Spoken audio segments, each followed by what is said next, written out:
नमस्कार दोस्तों, all in one news channel में आपका स्वागत है। आज हमारे बीच इलाहाबाद हाई कोर्ट के जाने माने अधिवक्ता भाई अभय प्रताप सिंह हमारे स्टूडियो में आए हुए हैं। तो हम जानना चाहते हैं कि हापुड़ की घटना को लेकर उनके विचार क्या हैं और वर्तमान में इलाहाबाद हाई कोर्ट में इस समस्या को लेकर क्या चल रहा है, आगामी योजना क्या है, इस विषय पर अपने विचार रखें भाई एडवोकेट अभय प्रताप सिंह। नमस्कार डॉक्टर साहब। मैं आपको बताना चाहूँगा कि अभी जो पिछले हफ्ते में 29 अगस्त 2023 में जो पुलिस व वकीलों के बीच में झड़प हुई है, उसको लेकर काफ़ी आक्रोश अधिवक्ताओं के बीच में रहा है और उसको लेकर तरह तरह की जानकारियाँ अलग अलग प्लेटफॉर्म पर दी जा रही हैं। मैं कोशिश करूँगा कि आपको, क्योंकि मैं भी एक अधिवक्ता हूँ और अधिवक्ता पेशे से आता हूँ और माननीय उच्च न्यायालय इलाहाबाद में ही अध्ययनरत हूँ और व्यवसायरत हूँ, तो काफ़ी जानकारियाँ मेरे पास हैं जो मैं आपको उपलब्ध कराऊँगा। जैसे कि मैं आपको शुरुआत से बता दूँ, जैसा बताया जा रहा है 29 अगस्त 2023 में जो घटना हुई थी, तो घटना की शुरुआत एक महिला के द्वारा हुई थी, जिसके बारे में वीडियो काफ़ी वायरल भी हुई है।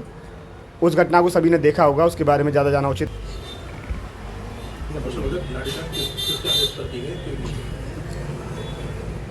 धन्यवाद वकील साहब। मैं नेक्स्ट क्वेश्चन और आपसे करना चाहूँगा कि आगामी योजना इस घटना को लेकर अधिवक्ताओं की क्या है और इस विषय पर आप क्या जानकारी देना चाहेंगे, तो उस विषय में अपने विचार रखें कि इस घटना को लेकर आगामी कार्रवाई क्या है। जैसा मैं आपको बता दूं डॉक्टर साहब कि जब ये एफआईआर हो चुकी है, तो एफआईआर होने के बाद, क्योंकि एक तरफा कार्रवाई थी, इधर से वकीलों द्वारा भी एफआईआर लिखाए जाने के लिए प्रार्थना पत्र दिए गए, लेकिन उनको किसी भी प्रकार से कंसीडर नहीं किया गया और कोई प्रार्थना पत्र स्वीकार नहीं किया गया, जिससे वकीलों में एक आक्रोश पैदा हुआ और उस आक्रोश के कारण वकीलों ने उसी दिन से न्यायिक कार्य से विरत रहने का, स्ट्राइक करने का निर्णय लिया।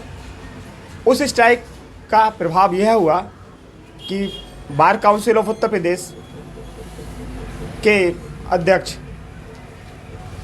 श्री शिव किशोर गौड़ जी ने इसके लिए मोर्चा खोल दिया और पूरे प्रदेश के अधिवक्ताओं को आंदोलनरत होने के लिए आदेश जारी कर दिया। इस लगातार चलने वाले आंदोलन से न्यायपालिका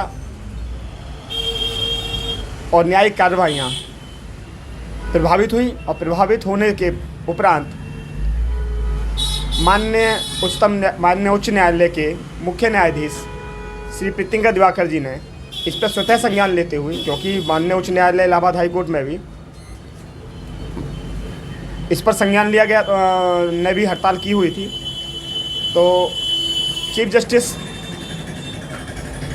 इलाहाबाद हाई कोर्ट ने संज्ञान लिया। संज्ञान लेने के बाद उस पर लंबी सुनवाई हुई। उसमें additional advocate general Shri Manish Goyal ji भी शामिल रहे। उस उस संज्ञान लेने के, माननीय उच्च न्यायालय के संज्ञान लेने से तो तुरंत बाद जैसे ही अधिकारियों को सूचना हुई कि माननीय उच्च न्यायालय ने संज्ञान ले लिया है, उन्होंने तुरंत ही वकीलों द्वारा, अधिवक्ताओं द्वारा जो मांग ज्ञापन सौंपा गया था, उसका एक बिंदु यह था कि जो उत्तर प्रदेश सरकार ने एसआईटी का गठन किया है, उसमें किसी जुडिशियल ऑफिसर को नियुक्त किया जाए। तो उन्होंने उसको नियुक्त करने की सूचना माननीय उच्च न्यायालय को दी। पहले से कोई जुडिशियल ऑफिसर नियुक्त नहीं किया गया था, लेकिन जैसे संज्ञान लिया गया तो उनको नियुक्त करने की सूचना वहाँ पर दी गई। एक दूसरा विषय जो माननीय उच्च न्यायालय के आदेश का भाग भी है, उसमें यह कहा गया कि अधिवक्ताओं द्वारा जो एफआईआर दी गई है, जो प्रार्थना पत्र दिया गया है, प्रथम सूचना रिपोर्ट दर्ज करने के लिए तहरीर दी गई है, उसको भी कंसीडर किया जाए और उनकी एफआईआर भी लिखी जाए। वो एफआईआर भी लिख ली गई है। इसके उपरांत अभी भी काफ़ी मांगें अधिवक्ताओं के द्वारा शेष हैं, जो रखी गई हैं वो शेष हैं, क्योंकि पुलिस ही पुलिस के खिलाफ जांच करे। जैसा अभी एफआईआर का अवलोकन मैंने और मेरे साथी संदीप गुप्ता एडवोकेट जी ने भी किया, तो हमने देखा कि एसएसपी के आदेश से एफआईआर हुई है। तो एसएसपी के आदेश से एफआईआर हुई है, उसमें कोई जांच अधिकारी नियुक्त नहीं किया गया। अब जांच अधिकारी नियुक्त कहाँ से किया जाए, क्योंकि जिस थाने में एफआईआर हुई है, नियम यह कहता है कि जांच अधिकारी एफआईआर लिखते समय उसी थाने का कोई एसआई लेवल से ऊपर का उच्च रैंक का कोई व्यक्ति होता है, लेकिन उस एफआईआर में सभी लोग आरोपी हैं।